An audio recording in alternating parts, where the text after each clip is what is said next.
what you did to my people, see what you did to them. You took their very lives away from them. Elders, youth, and livestock have been severely brutalized during these impoundments. I just want my family's livestock to graze up on that hill, for us to live there again, for me to live there without having the threat of being evicted or being shot at or whatever, you know. I guess that's my home. During the 25 years of resistance, the families around Big Mountain have been forced to live in abject poverty. Most families, once fiercely independent, are surviving on charitable donations. An order, known as the Bennett Freeze, prohibits families from maintaining or building any structures. Explosions at the mine have caused sacred ceremonial hogans and Diné homes to collapse. To the Diné, Black Mesa is a holy shrine. Over 2,400 archaeological sites have been destroyed. Now it's all missing. We used to have a beautiful mountains, and now it's all gone. In the last 2 years, support for the Diné has reached an international high.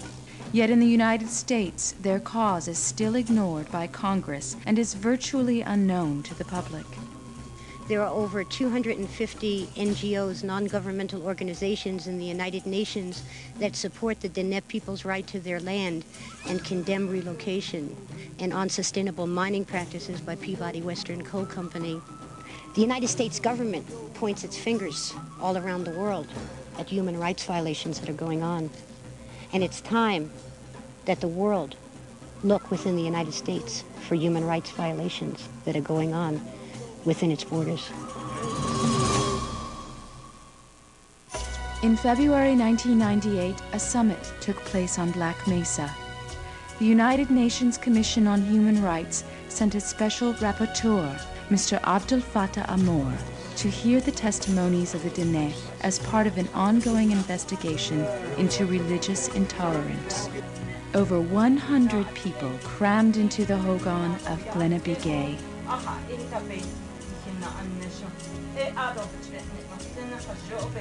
3 elders from the Hopi tribe arrived to give their testimonies and show support for their neighbors, the Diné. Their presence dispelled the public relations myth that the traditional Hopi and the Diné are involved in a range war. Mr. Amour heard over and over again the violations against the Diné. His report is scheduled to be presented at the United Nations Commission on Human Rights in April 1999 in Geneva.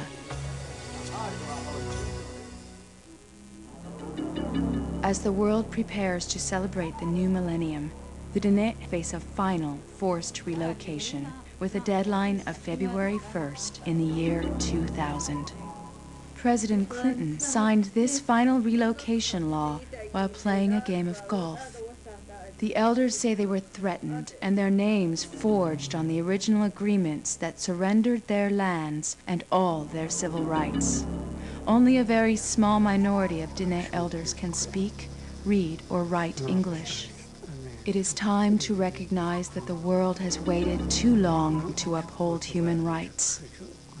It is time to stop a war in America that has never ended for the first Americans. We need the help of the American people to realize the tragedy and the pain and suffering that is taking place here, where our Aboriginal home ground is being under siege by the U.S. government and the mineral corporations. The Diné have survived relocation, starvation, religious intolerance, poisoning, and generations of militant intimidation. Yet they remain dignified, hanging on to their land, which is their way of life, religion, and culture.